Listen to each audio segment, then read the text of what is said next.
La pierre verte, gardienne de la mémoire.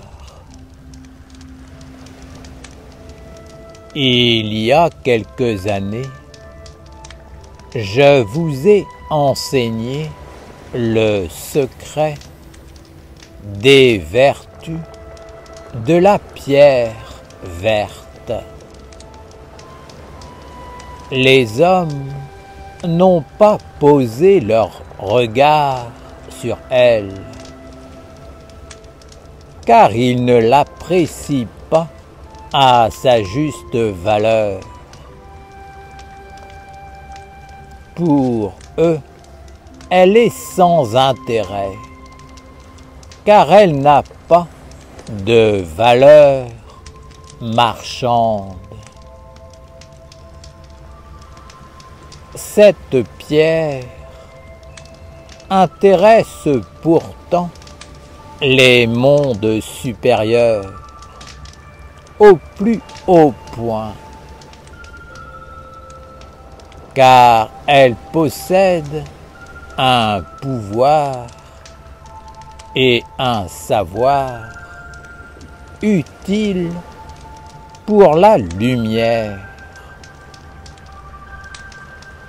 Elle est un joyau, quelque chose de rare et de précieux, car elle a cette capacité unique de garder en mémoire tout ce qui est divin, de le maintenir dans la vie sans que rien du monde extérieur ne puisse l'atteindre, la dénaturer ou le polluer. Lorsqu'elle est activée, elle est capable de garder en elle la lumière la plus grande et la plus pure. Soyez comme cette pierre.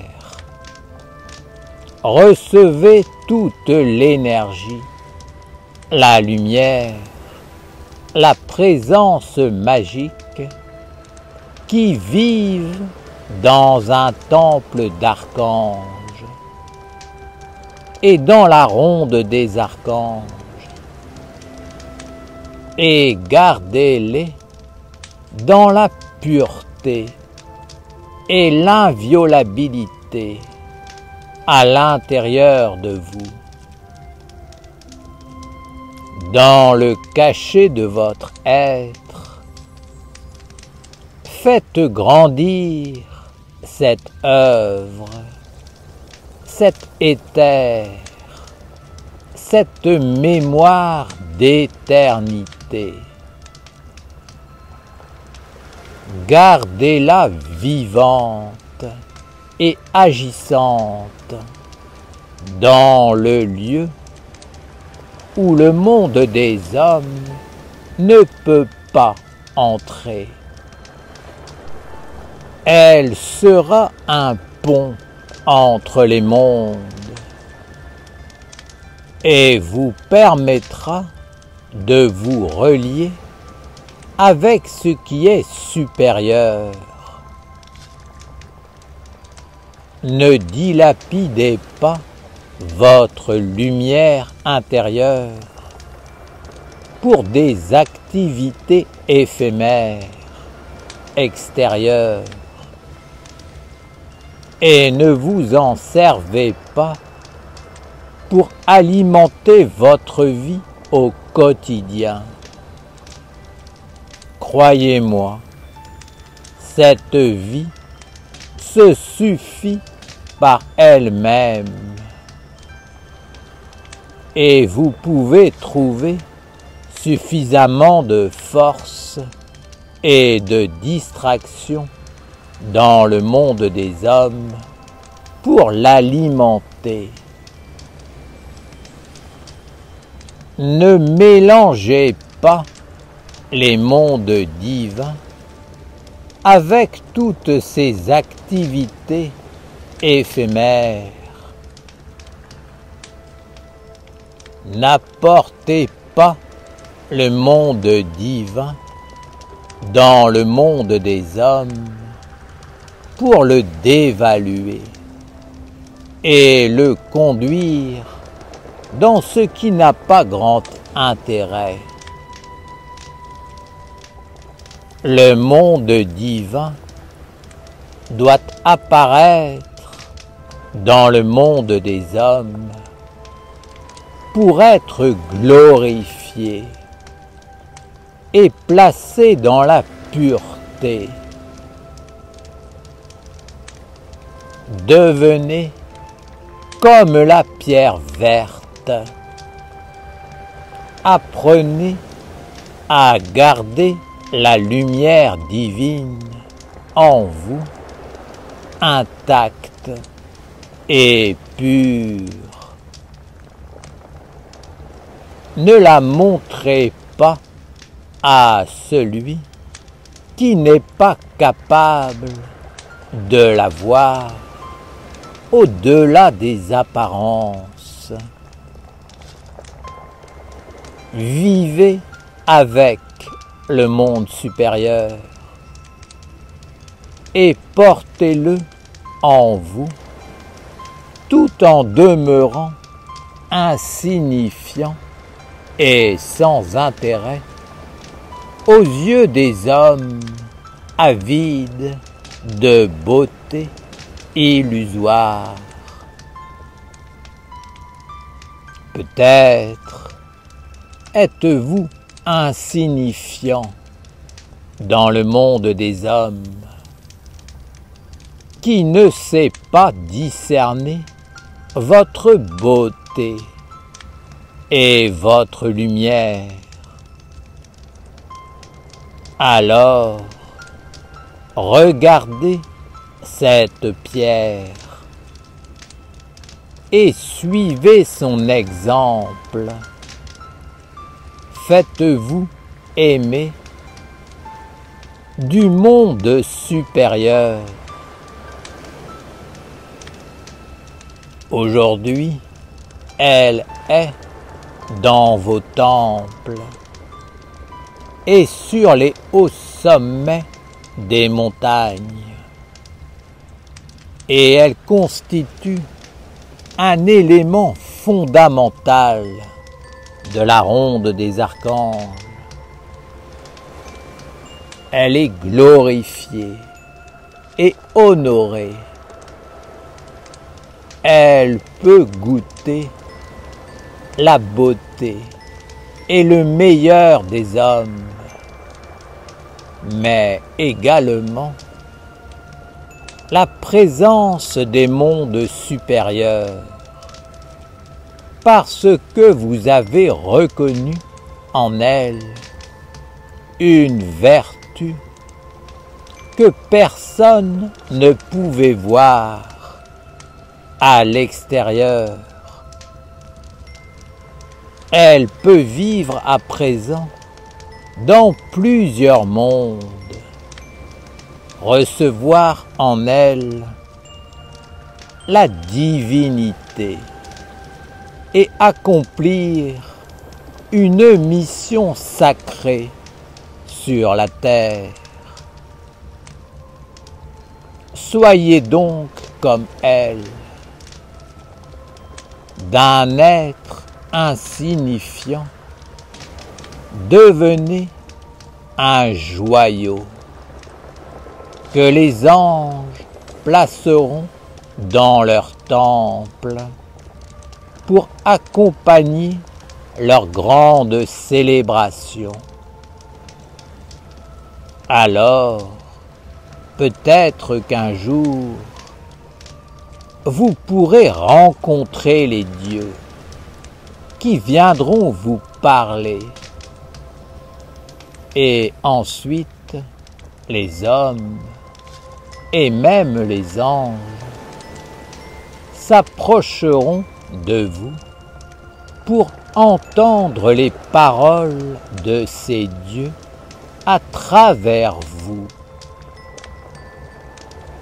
Ne dilapidez pas votre trésor. Ne gaspillez pas votre fortune. Ne laissez pas se perdre votre lumière. Ne l'exposez pas. Ne la mettez pas en danger. Soyez peut-être insignifiant dans le monde des hommes, mais regardez et appréciez par un monde supérieur divin. Alors, vous constaterez la différence dans votre vie. Non seulement vous pourrez vous épanouir, mais vous serez béni, utile. Vous trouverez un sens et un but. Vous serez placé dans un contexte d'équilibre et d'harmonie. Vous pourrez alors goûter plusieurs mondes et y vivre. Soyez comme cette pierre. Vivez avec les mondes supérieurs dans la grandeur et la splendeur. Gardez en vous, dans le secret, la lumière éternelle. Préservez-la afin qu'elle ne s'éteigne pas et ne vous quitte pas. Soyez une pierre des dieux. Demeurez insignifiant dans le monde des hommes, afin de ne pas être exploitable, que leurs yeux vils et intéressés ne puissent pas voler ce qu'il y a de plus beau en vous pour le donner à la mort. Vous goûterez alors le privilège rare de vivre dans plusieurs mondes, tout en étant un homme ou une femme dans le monde des hommes.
Ok. Ce morceau, c'est un hommage à la lumière. Ouais. Ouais, bébé. La lumière. Ok. Toi le célestin qui garde mon destin sur le chemin, tu m'as testé comme un chevalier, je veux être de taille comme un samouraï, je veux rien lâcher. Dieu vomit les lâches, même au cœur de la bataille, avec mon épée je taille un sentier dans le champ de rond, c'est jamais je renonce. Si ça arrive, réveille-moi que je me rappelle qui est le roi. En toi, en moi je crois, je travaille sur moi pour gravir la montagne. Je dépose les armes et je garde mon épée comme Michael et Mikasa. T'étais où avant de naître, tu seras où après mourir. Au fond de moi je le sais et quand j'y pense je souris. Au sommet je veux rencontrer la vie, déposer la pierre verte, redescendre dans la vallée pour bénir tous les règnes. Sinon à quoi ça sert? Ok, tu vis tes rêves mais quand tu touches la terre c'est là que ça se révèle. Réveille, réveille, tombe pas dans le piège. Réveille, réveille, réveil, sors du manège, yo. Réveil, réveil, tombe pas dans le piège. Aurait élaboré, parler et agir. L'oratoire, le laboratoire, vie l'expérience pour t'assagir. La maîtrise des âges et la prêtrise des sages. Devant moi, mes grands frères, ils sont comme la lumière d'un phare. Qu'à mon tour je devienne un phare pour éclairer mes petits frères, les éloigner de la femme. Pour ça j'allume des flammes, je suis soutenu par ma femme. Sur ce chemin jamais de flemme car ça fait deux avec le feu. Je vois la vie comme un fleuve, un serpent, un courant de rives. Tu vas couler si t'as pas de navire, à toi de le construire. Pour ça je donne tout ce que j'ai, le mât c'est mon âme, mon ange. Souffle dans la voile, que le chemin se dévoile et que je trouve ma voie. J'utilise la mienne pour te dire que je pense à toi et que je t'aime. Ok, j'utilise la mienne pour te dire que je pense à toi et que je t'aime. Ouais. Désigné comme envoyé par la lignée, dire que l'épreuve est arrivée, les planètes sont alignées, les preuves seront confirmées, les papiers faudra signer mais après les brûler. Et faut pas abandonner comme une ex-veuve. J'exauce un X-vœu pour qui veut. J'invoque, je prie Dieu. Mais je te remplace pas, je le fais pas à ta place. Je vais créer l'espace, faire de l'espace pour que tu fasses face au feu et vois l'espace au creux de ses flammes. Chaque choix a ses conséquences. Chaque soir en plan séquence, je reçois l'accomplissement de la semence à qui moi et moi seul ai donné naissance. Ça revient des mois plus tard, des fois. Mais là ce que je vois, c'est pas loin et c'est putain noir. Comment ça t'a pas voté? Allez bien, je vais te câliner comme si t'étais ma dulcinée et qu'on sortait du ciné, plein d'idées. Ta conduite, je vais pas te la dicter, car je suis ni prof ni préfet. Je suis maître mais je préfère que tu m'appelles Ménès, le ménestrel de ces terres. Je ferai cette quête pour mes frères Sylvestre. Ils m'ont dit si Lucifer siège à la tête du conseil sous les cieux, faut ni s'y faire ni que tu cèdes, c'est un conseil. Ouais, c'est un conseil.